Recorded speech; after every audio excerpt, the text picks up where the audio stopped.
السلام علیکم ناظرین، زه واجد الله تاسو ګورئ زما فیسبوک او یوټیوب چینل. امید لرم چې خبرې او ژوند به مو ښه تېرېږي. د بھارت چې کومه الیکشن و د هغې نتایج را روان دي او د غرور چې کومه د نریندر مودي صاحب و غرور د هغې په خاورو کې میلاو شو. یعنې نریندر مودي صاحب چې کومه دی هغې الیکشن وبیلو او راهول ګاندي صاحب الیکشن وګاټو.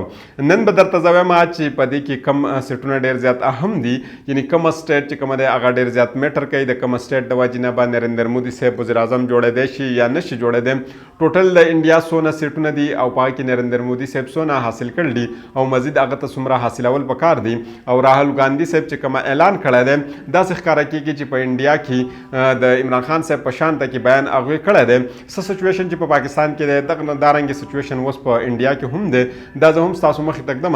چې په دې کې آخر څه شو دي او که موږ موجوده د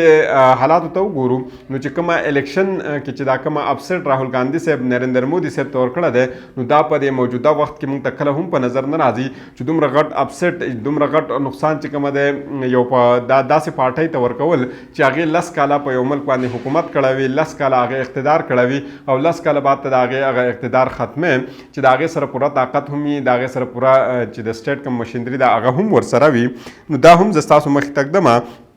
پرون که موږ کتلی وي د انډیا چې کومه لایف شوګانې دي په هغې کې خلکو چغې او سورې والې چې آخر نریندر مودي صاحب سره دا څه وشو او د راهول ګاندي صاحب د دوی سره دا څه وکړو. یعنې هلته هم د خلکو چې کومه ډېر زیات بد حالات وو او داسې چغې والې لکه څرنګه چې د عمران خان صاحب پسې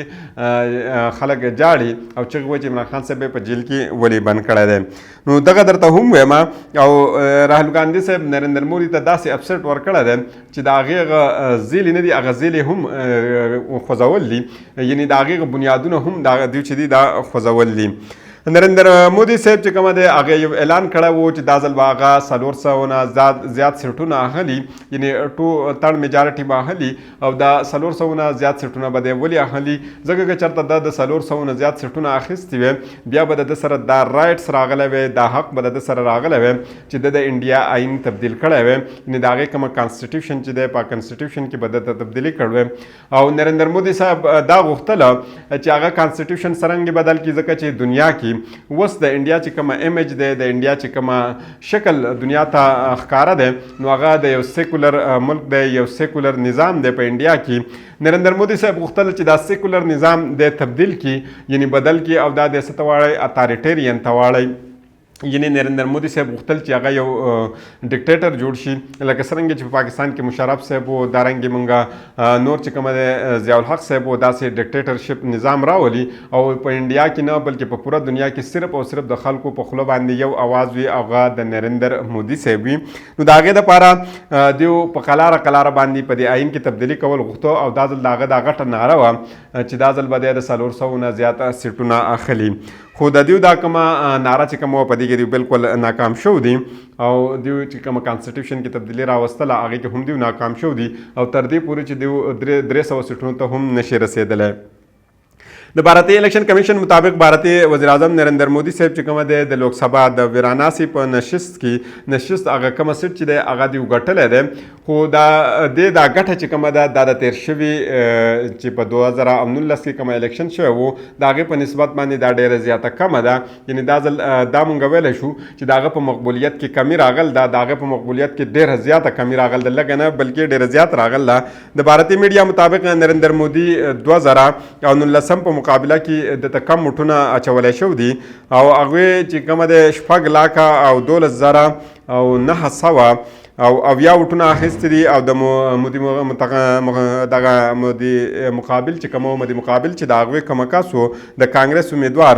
اجی رای هغې 4 لکه 80,000 او 400 او 90 ووټونه اخیستي دي. د بھارتي میډیا مطابق مودي 2019 کې په ویراناسي کې 4 لکه 74,000 یعنې 4,000 او 600 او 40 ووټونه هغې اخیستي وو او دا ځل هغې خپل حریف ته صرف او صرف د 1.5 لاکو په ووټونو باندې شکست ورکړی دی او په 2019 کې دوی تقریبا د 4 لکو نه زیات شکست ورکړی وو. نو د دې نه اندازه لګي چې د نریندر مودي صاحب په انډیا کې څومره تزنلي شکار شوی دی، د مقبولیت چې کومه ده دا څومره کم شوی دی.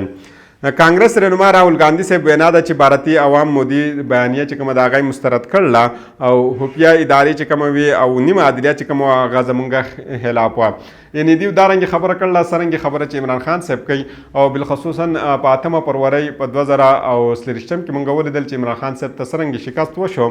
دارنګې راहुल ګاندھی صاحب چې کومه دی هغې ته شکست نه دی شوی بلکې هغه هر څه کلیم کوي خو د هغه هر څه باوجود هغه د وکټرۍ اعلان هم کړی دی یعنې هغې د ګټلو اعلان هم کړی دی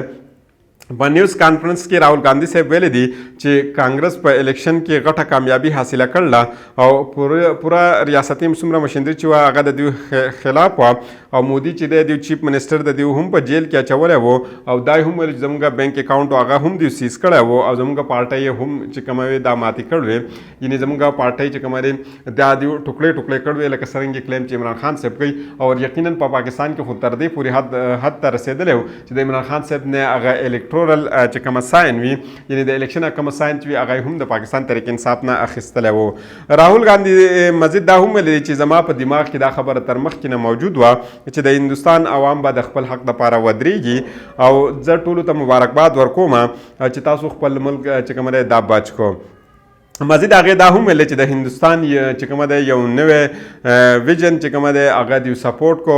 او غریب عوام چې څومره دي هغوی آیین بچ کو هغه ویلې چې مونږ کومه وعدې تاسو سره کړلې دا ستاسو وعدې به مونږ پوره کوو یعنې څومره وعدې چې مونږ کړلې دا ټولې وعدې به پوره کوو یعنې په دې ځای کې دوی د وکټرۍ چې کومه نشان دی یا د وکټرۍ اعلان دوی په دغه ځای کې وکړو کانګرس لیډر مزید دا هم ویلې چې مودي او اډاني چې کومه د دوی په منځ کې د کرپشن یو تعلق دی او غریبانانو چې کومه دی هغه دا ویل چې غریبانانو وینا دا و چې کانګرس ستاسو سره ولاړ دی غریبانانو سره ولاړ دی او د غریبانو مدد به کوي تاسو ته دا هم پته پکار ده چې نریندر مودي صاحب ته ډېر غټ شکست شوی دی او د هغې بیانیې ته هم ډېر غټ شکست شوی دی یعنې نریندر مودي صاحب وینا دا وه چې دا ځل به هغه د 400 نه زیات سیټونه اخلي خو هغه 300 سیټونو ته هم ونه رسېدو او هغه کومه چې اکثریت پکار وي د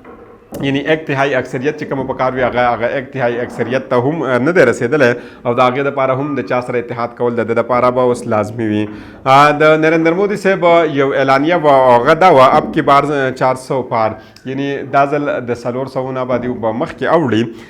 نریندر مودي صاحب دا ناره لګولو 1500 او 340 ټوټل سیټونه دي په انډیا کې یعنې په بهارت کې سوري د 1500 او 340 ټوټل سیټونه دي او په دې کې او دا د لوکسبا چې کومه دي په دې کې به 200 او 2 سیټونه چې کومه دي اخیستل وي یعنې که ته یک انتهایي اکثریت حاصلول غواړې او اوس د نریندر مودي دپاره دا 200 او 2 سیټونه اخیستل چې کومه دی یا د دا قسمت چې کومه دی د دې انحصار دا اوس به په اتحاد باندې وي مودي به وزیر اعظم جوړیږي یا به نه جوړیږي د دې فیصله به د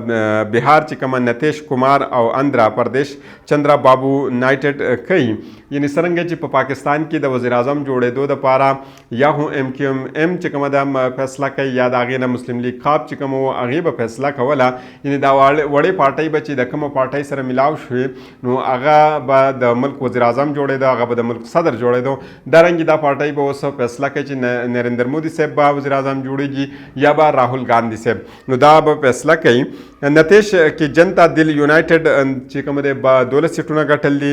نایډو کو تلنګو دیشم پارټي چې کومه دی هغې 14 سیټونه ګټل دي باچاپا بي جي پي سره دا وخت 200 او 340 سیټونه موجود دي او د میجارټي دپاره دوی ته 200 او 2 سیټونه پکار دي یعنې د 2 نه تاسو د 340 لرې کوئ نو تاسو ته به اندازه وشي چې نریندر مودي صاحب ته 2 سیټونه مزید پکار دي